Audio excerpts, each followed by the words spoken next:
What up, everybody?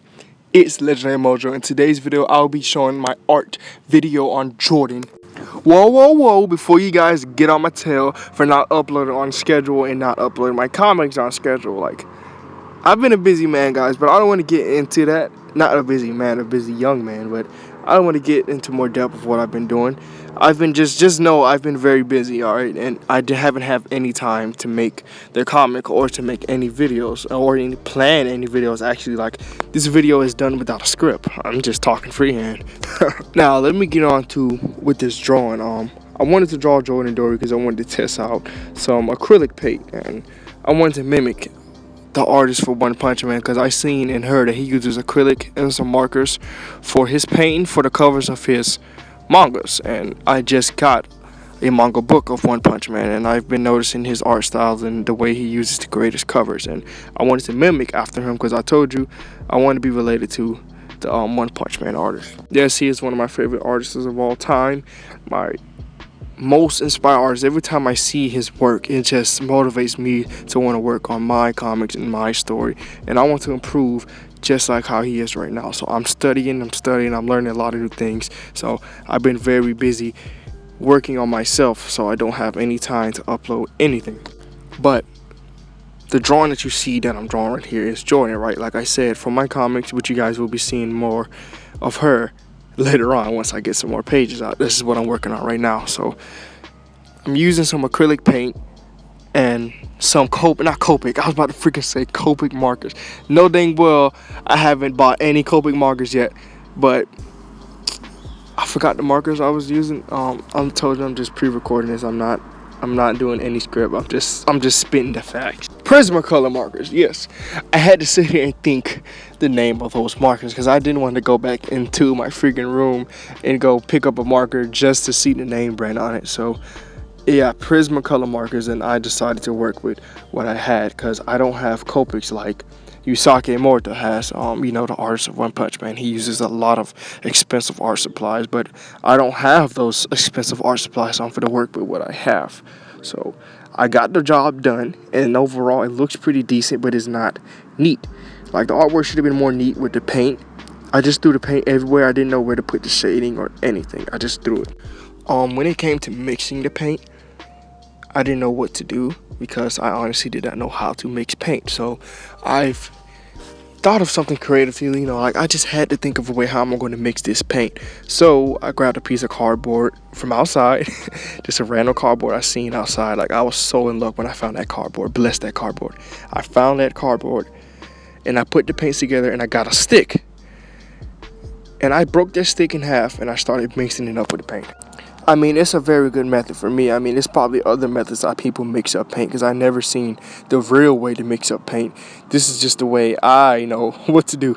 Just get like a piece of cardboard and put the paint on there and just start mixing with the stick. That's all I know what to do. But anyway, I've got my own brushes and stuff ready. I've been had these brushes for a very long time, and I got some of them from my grandfather because he was an amazing artist too, like I stated in other videos. And I got some of his paint, and I got some very cheap paint. Like, the paint was freaking 50 cents, guys, like 50 freaking cents in freaking Walmart. So I just cuffed all the paint. I cuffed all the colors I needed. I got a lot more to it. Like, I'm going to be painting more stuff. I just wanted to test out the painting with Jordan Doree, because I didn't know how to paint. That whole entire drawing and painting took almost half my entire day. Like, I was out there until night painting this one dang picture. I mean, if you guys can notice during the video, the lightness started to dim a little because it was getting nighttime. Like, nighttime down here comes like quick. It was coming like at 5, and I was working since 8 o'clock in the morning, and it was 5 p.m. already. So it was about to get nighttime, and I was out there just rushing, throwing stuff everywhere. Like, it looks so unprofessional and not neat. Like, I want my work to look neat, even though that's not what you're supposed to be doing, but I want to do that. Yusake, his work is very neat and professional, and I told you I want to imitate him. And it's not just him. I want to imitate the whole comic book art style industry, and their work is very neat and very professional. So I got to work harder to become one of those guys, because trust me, I really want to become those amazing artists who have amazing cross-hatching skills, because that's what it's all about. It's about that cross-hatching. You got to get that cross-hatching match. You get that cross-hatching done, you basically a comic book artist, man. I'm telling you. I mean, that's what I think. That's just what I think.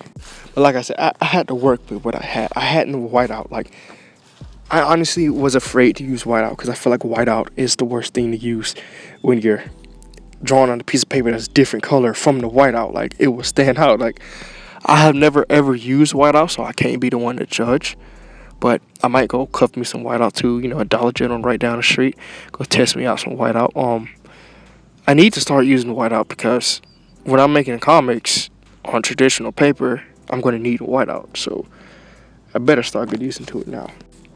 Like, I was so desperate to get a recording of this drawing because this is my first time ever painting with actual professionalism. Like, I never actually took the time to actually paint. Sometimes I would just paint just because others want me to paint. Like, this time I'm actually painting because I want to.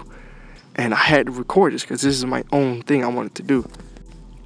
I understand the pose might be a little off, but I was trying to show Jordan, like, she's putting on her crown, and, you know, she's just now releasing her hands from her head.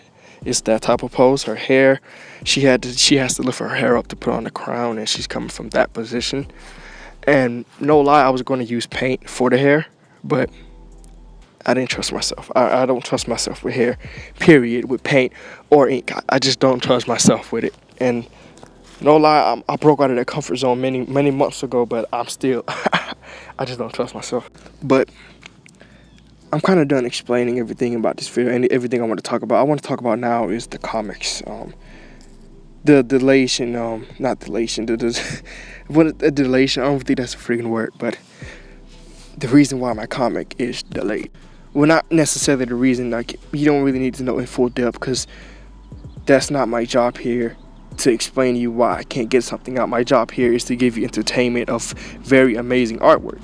So I'm just going to tell you right now, the comic has been delayed until next week because I have a new software and stuff, and I want to test out a lot of new things. I want to bring out my comic in a different form, in a very unique way that can appeal to the reader. Like, the way that it's shown right now, it's just showing one big panel and it's not advertising to you. You just look at one big picture and it's over. And you guys got to wait a whole another week just for another one big picture. That's too much. So I want to do the other thing those many other famous webcomic artists do. They make you scroll down where you can see each panel. Like, you scroll down and you can see multiple panels, and it makes it like the comic is very long because you have to keep scrolling down. That's what I want to freaking do. Instead of showing you one page where you can see everything, reading left to right, but you can also read right to left because that's how I know some people are reading. But scrolling down will probably be the best method to people who never ever read comics and want to read my story. And it's one of the best things. It looks way neater, in my opinion. It looks more webcomic professional. That's what it looks like. Don't get me wrong, those comics I made, the last 2 pages, they will be done traditionally. Well, they already were done traditionally, but I wanted to get them out as in like paper in a comic, like print them out from Kablam or Print Ninja. That's why I have them made in that form, because I plan on publishing these comics in actual paper form. And I've already been setting it up. I got my website set up for when I get older and I get some money saved up, I can get my comics printed out. That's my true goal right there, is to get them printed out, and then I'm going to start selling them.